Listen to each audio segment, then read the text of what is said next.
Welcome to the Law School Insider, where we have conversations with students, lawyers, and employers.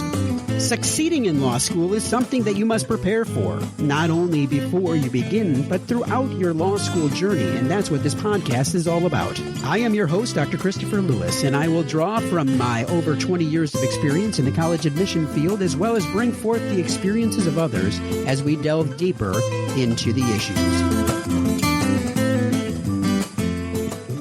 Hello, everyone. Welcome back to the Law School Insider. I'm your host, Dr. Christopher Lewis, and I'm so excited to have you back again this week. This week, we have a great guest. I am proud to bring you Charles Toy, who is the Associate Dean for Career and Professional Development at Western Michigan University Cooley Law School. And I've asked Dean Toy to come and join us today because we really haven't had a lot of time to talk about the career search. We've talked about going to law school, but part of going to law school is the career search in general. And over the last few years, there's been a lot of media hype that says that there's no jobs out there. So I wanted to have Dean Toy on with us today to talk about the reality and what he's seeing as a dean dealing with the job search itself and helping law students every day to go through this law search, to be able to tell you what the market really looks like and what you should be expecting as you're looking at a career in the law in the future. Dean Toy, thanks so much for being with us this week. Thank you very much for having me, Dr. Lewis. So to start off today, let's talk a little bit about the job market, because I know back in 2014, there was a lot of hype and there was a lot of media that was kind of really being negative against the legal careers and that there were no jobs. And what was it that caused all of that kind of negative vibes that were out there in the legal market? First, you have to understand the statistics. Many of those statistics were from large law firms. Large law firms comprise approximately 6% of all lawyers. Over 50% of lawyers are in solo small practice. And that is a statistic not only from the ABA, so in other words, it's nationwide, but also within the State Bar of Michigan, so within Michigan itself. So when you look at statistics, make sure you know what you're looking at. Part of that was looking at law firms, and there was a very vast downsizing of law firms, but that wasn't necessarily carrying all the way through to the solo small practice. And most law students will end up in a small practice firm. That would be a firm defined as between 2 and 10 attorneys. The other thing that's interesting is those statistics are only if you want to be in a law firm, and as I said, it was usually a large law firm. There are over 800 other jobs that you can do with your law degree other than be a lawyer. Now, you're still a lawyer, but you're not practicing law in a law firm. Things such as compliance, insurance, regulatory work. There are so many other jobs, and they may be a little bit outside of what you think of strict legal, such as perhaps in politics. So there are many jobs for attorneys, and if you look at statistics from both NALP, which is the National Association of Law Placement, they also show that there are jobs for students with JDs, and also they show through the Bureau of Labor Statistics that law has consistently but have a very low unemployment rate. So again, it's important to understand the statistic that you are reviewing. Now, I know that things have changed over the years, and it's been 2 years since some of that first came out, and the job market has changed as well. So what does the job market look like today, and what's the forecast for legal careers in the next, let's say, 5 years? Well, first you have to realize that this is a regulated country. In other words, there's regulations for almost everything. It's to ensure the health, safety, and welfare of our citizens. And it's always evolving. For example, even probably 5 years ago, you would not find a lawyer that specialized in drone regulations. But those regulations are effective as of now, and lawyers need to be able to be well-versed in that and be able to advise people. And that is always happening. For example, healthcare law will be a very large and important area of the law for a long time, just because of the many changes that are occurring in healthcare law. But let's go back to the bigger picture, and that is, generally, from NELP statistics, the bottom has been reached and we're going back up. It's not as fast of a rise as perhaps some would want it, but it is going up.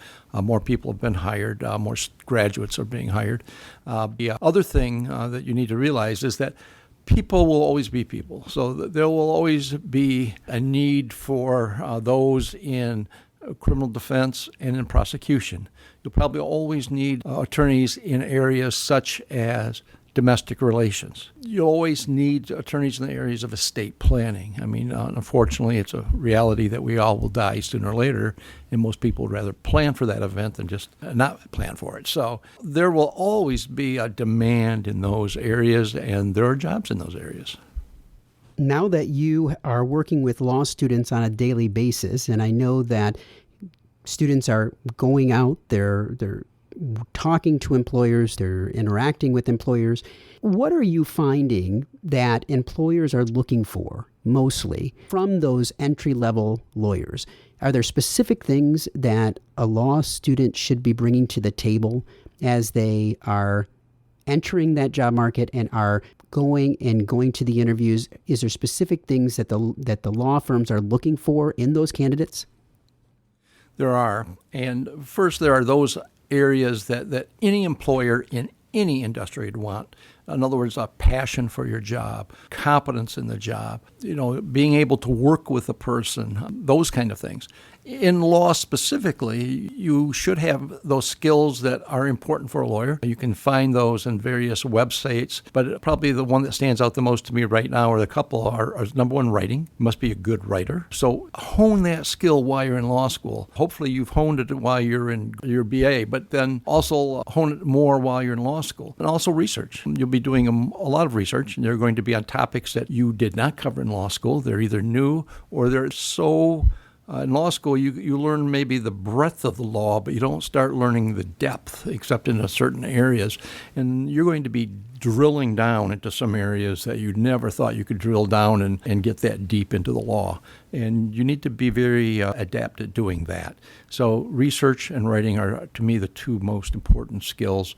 After that, obviously, being able to get along with others, those skills, basically people skills. Now, one of the things that I want to go back to is you talked about drone regulation and the ever-changing atmosphere in the law and how it is reactive in some aspects to what is happening in the culture, in the world. If a student came to you and said, I have an interest in focusing my legal career on drone regulation, social media law, something that is very niche, what would you say to them? Should they niche down and really focus in on that specific area, or should they go more broad and general and then take more of the niche approach after they've had some experience? I would suggest first get a firm foundation. That firm foundation you would consider your JD degree, because that firm foundation will get you through the bar exam, and you do need to take a bar exam. I don't believe there's any bar exam that is a drill down type for drone regulation or social media or virtual reality or any of these other new topics that are coming up in the law. So you need to get that firm foundation. And once you have that firm foundation, then you can start using those skills, and they're all transferable, the research skills, the writing skills, those kind of skills, to then drill down to the area or specialize in a niche, or perhaps go to a boutique firm that would specialize in an area that you're interested in, and there learn the regulations, but certainly generally how to research regulations. It wouldn't matter if it's healthcare, environmental, any other regulations that you might think of, tax law, all of those. Once you learn how to read a regulation, how to tear it apart, how to understand it, then you can certainly carry that and transferable to another area, and you can do the same thing. So you need that foundation first. Those are great points, and I completely agree with you on that. One other question that I had today is about the job market again. And we talked a little bit about how the job market has changed, how it looks now. Has there been any research, or is there anything that is lingering out there that would make you believe that there's going to be any type of a shift in the future in any of the market segments within the legal career that students should be aware of? I'm not aware of any. There's a list that comes out of the hot topics. And they're basically seem to be the same year after year because people, again, are people. So people are buying property, transferring property. So obviously real estate, there's some nuances there because some real estate may have some environmental concerns, so you have a little bit added on there. People are people as far as domestic relations. I've already mentioned that. As far as those that may not comply with laws and be outside the law, so there's criminal areas, in regulatory areas, dealing with health care, dealing with professional licenses. Those are still there and will continue. But you can see a society that is more and more regulated because as there is more research, as there are other areas that are expanding, people are asking for more regulation. I think the perfect example would be look at the automobile regulations. I mean, at one time, cars, what they were required to have installed was minimal. And now, basically, you're in a capsule that is safe, as safe as they can make them at least. And there's always that tension between how much you need to go as far as making it safer and how much should be required, not required. So those are always there. It's going to continue, and you're going to see more and more regulations, I believe. So all those areas, I think, are expanding, and the other areas are just stable.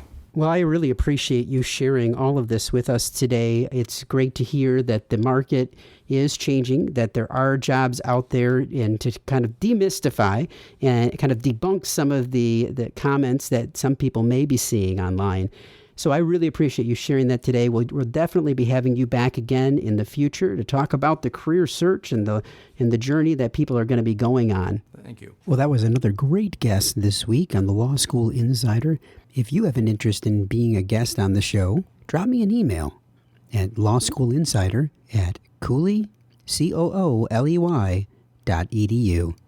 And thank you all for listening today. And remember, you have the ability and right to take control of your law school's success.